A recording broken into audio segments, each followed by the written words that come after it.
5 carros que vocês nos pedem pra caramba lá no pacote de caça no Carchase, mas que infelizmente eles ficaram velhos demais, ou seja, não se encontram mais unidades boas desses carros. E a realidade é que são carros extremamente divertidos, alguns deles aqui ficam meio que eliminados por uma questão muitas vezes da faixa orçamentária, né? Ou seja, o dinheiro que vocês têm para comprar só vai te colocar em carro ruim, outros, independentemente do orçamento, se tornaram muito complicados da gente encontrar.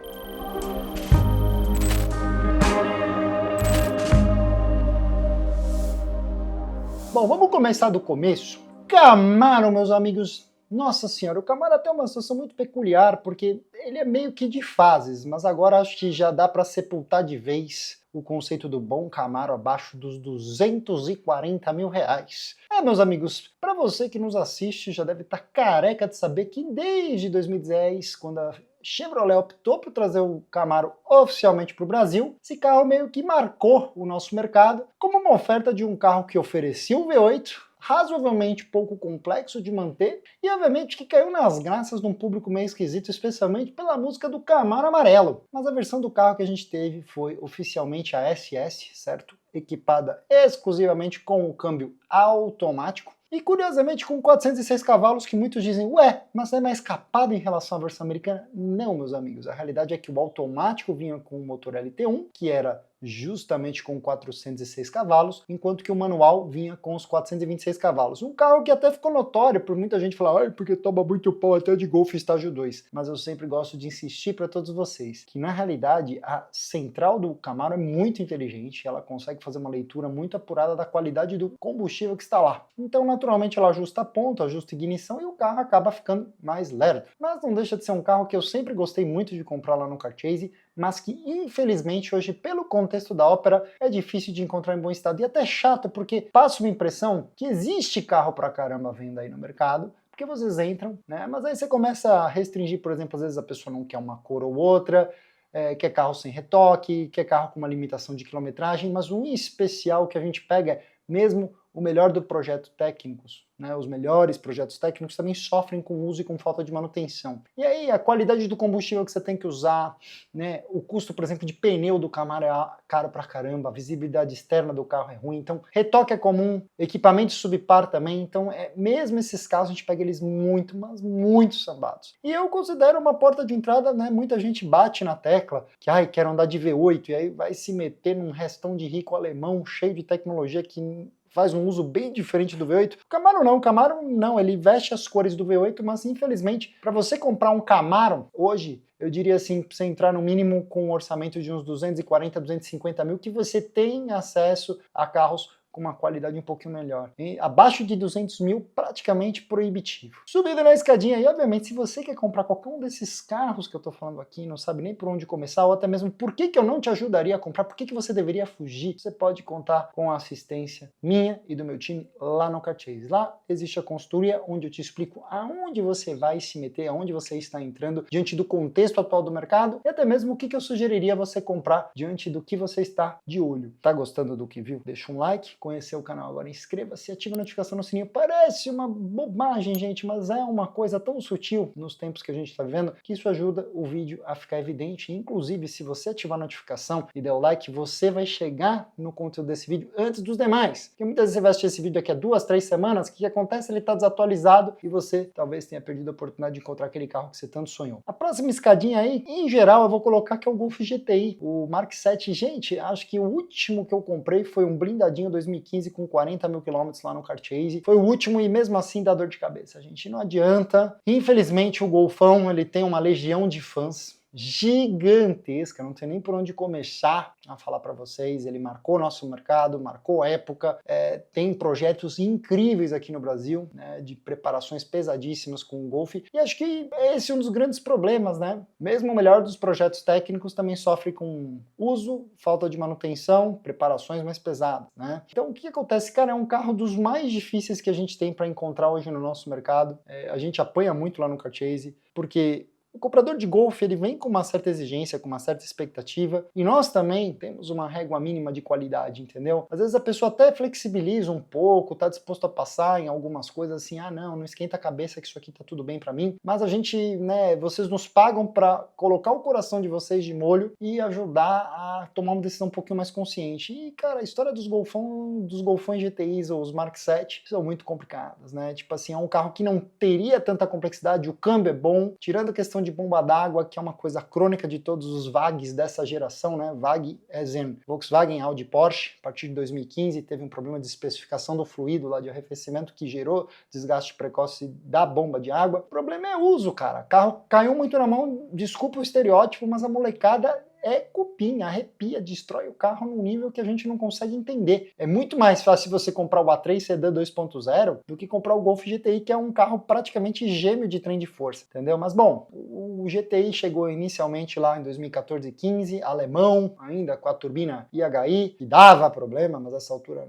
não deveria ter medo, a não ser que tenha algum Garage Queen aí com baixíssima quilometragem desses anos. Depois ele passou a vir do México, perdeu o famoso lá, o freio de mão automático dos primeiros alemães, uns dizem que piorou um pouquinho a qualidade. O que todo mundo quer no GTI, né? Pelo menos o teto solar, porque o resto você consegue emperequetar depois, você consegue botar o farol, né? O pessoal gosta muito da combinação do teto solar com o farol, mas com o banquinho de tecido, que dá uma embaralhada naqueles 3 grandes pacotes lá, né? Que tinha um pacote Sport, o Premium e o outro lá, que agora eu não vou lembrar de cabeça, mas assim, 220 cavalos, né? Um bom motor, um bom câmbio, talvez um dos melhores trações dianteiras já feitos. Golf nunca erra, sempre é um bom produto. Embora eu ache ele um pouquinho frio, um pouquinho sisudo, prefiro até a pegada mais do Mini Cooper. Mas é isso, gente, há muitos anos lá no Carchase, não é um carro que entra aqui, ah não, quero um Golf GTI até 170, 180 mil reais e você acha com facilidade ele em bom estado. Tem outros carros que você acha, mas esse aqui, vou falar, o Golf GTI, já teve gente que falou que o carro era zerado com retoque no branco com liquid paper. Imagina a energia que a gente já gastou,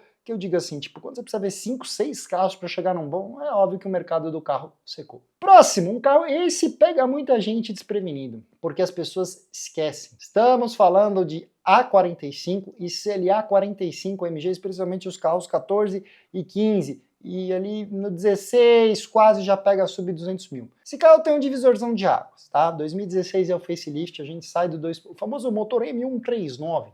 Que ele foi lançado, todo mundo fala, meu, não tem como isso envelhecer bem, né? O 2.0 turbo de produção em série mais forte do mundo. E detalhe, é um AMG by a Falterbach, não é um tipo AMG, é legitimamente um AMG de para-choque a para-choque, desenvolvido sob o conceito de One Man, One Engine, né? 360 cavalos inicialmente, aí no facelift, sem alterar pressão de turbina, tá? Só melhorando periféricos, admissão e tudo mais. O carro foi para 381 cavalos. Facelift em 2016 também melhora a suspensão, ela se torna, você passa a ter o AMG Ride Control e você também, né, tem um sistema de tração que é um pouco mais sofisticado do que o Haldex, que é aquele que é tração dianteira e apenas aciona a traseira sob demanda. É um Formatic mais permanente da Mercedes. Mas o principal aqui hoje são as primeiras, tá? As primeiras, meus amigos, 14 e 15, são carros que têm a suspensão extremamente dura e rígida, então dificilmente você encontra um carro desses que não esteja com trabalho de suspensão por fazer. O motor em si não é ruim,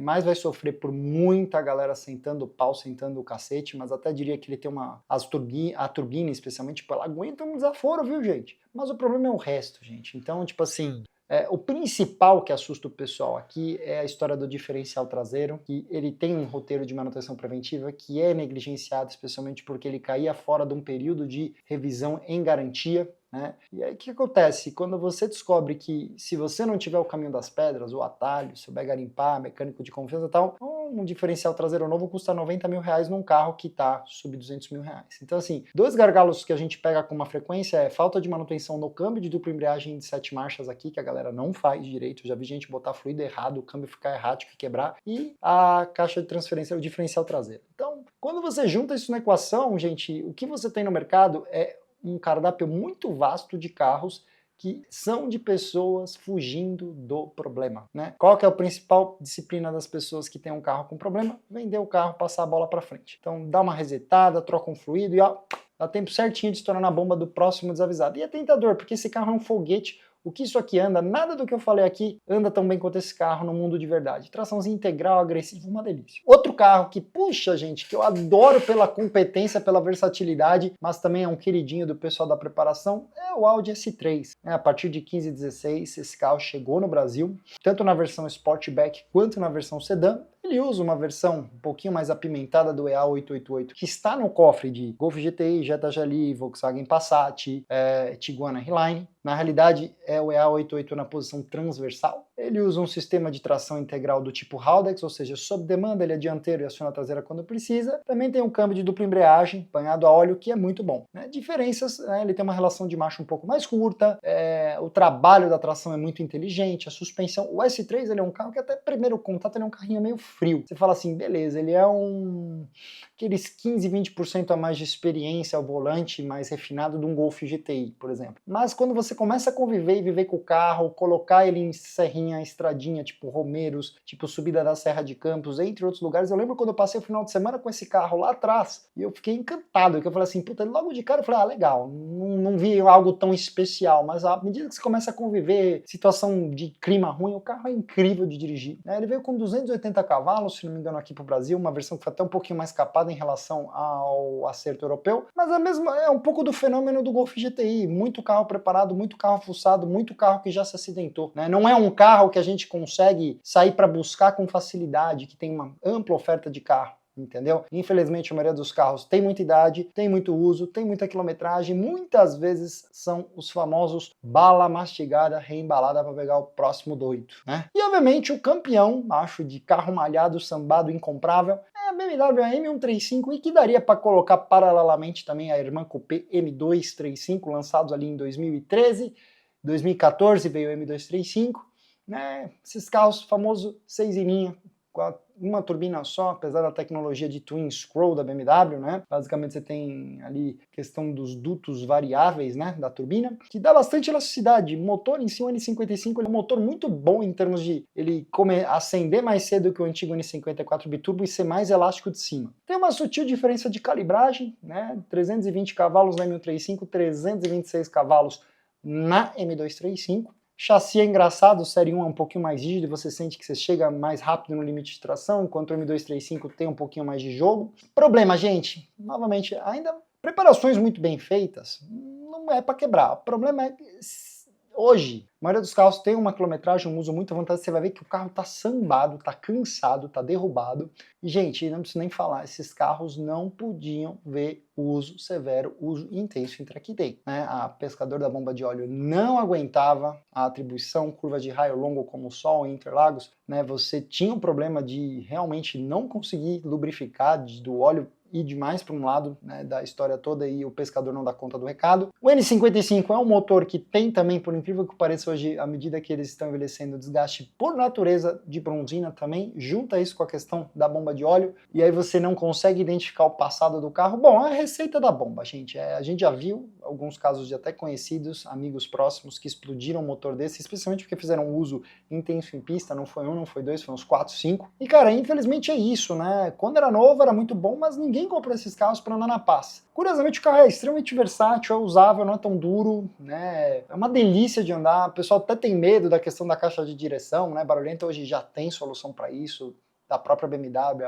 É meio que um suporte da barra da caixa, onde ele fica apoiado, ele vai criando uma folga. Ele cede, hoje você abre ali, troca, isso não é um bicho de 7 cabeças, o problema é o resto, né? Aí questão de alimentação de combustível, qualidade da gasolina que foi utilizada, roteiro de manutenções, troca de óleo, a maioria dos carros que a gente vai ver não justifica o estresse. E assim, é carro tranquilamente, até sub 150 mil, você tem unidades aí no mercado, mas não é uma coisa assim, acho que eu vi, acho que me interessa, acho que eu vou comprar esse carro. Meus amigos, o mercado da gente hoje, infelizmente, ele está envelhecendo, né? A frota está ficando mais velha e a janela está cada vez mais fechada para quem sempre quis ter um carrinho premium divertidíssimo de andar. Não é à toa que há uns 2 anos, pelo menos, que eu venho falando isso com uma certa frequência para vocês, está acabando o cardápio e ele não está sendo renovado. E as pessoas que têm esses carros que eu acabei de mencionar em muito bom estado, infelizmente, estão tendentes a ficar ainda mais tempo com esses carros, porque não está dando para trocar. Mas se você não quer cair numa cilada, quer entender esse contexto, comprar um carro bom, entender o que eu recomendo, não precisa se preocupar, você pode contar com a assistência que eu vou te dar lá no Carchase. Eu e a minha equipe, a gente vai te ajudar a não entrar em fria, pelo contrário, eu vou te ajudar a fazer um bom negócio, a olhar para o carro tecnicamente, para você ter uma jornada mais leve, mais tranquila, te dar segurança, transparência e comodidade. Meus amigos, espero que vocês tenham gostado. Se eu esqueci algum carro, deixa eu saber. Tem algum carro aí que não dá mais para comprar? Deixa eu saber aí nos comentários. Se você chegou até essa tela final, você pode ver os 2 últimos vídeos desse tipo. E bom, você chegou no vídeo agora, deixa um like, inscreva-se no canal, ative a notificação do sininho, assim você tem a vantagem de não perder toda vez que eu lanço um vídeo novo para vocês. E aí você está na frente daqueles que vão ver esse vídeo só daqui a 2, 3, 4 semanas. Muito obrigado e até a próxima, gente. Valeu!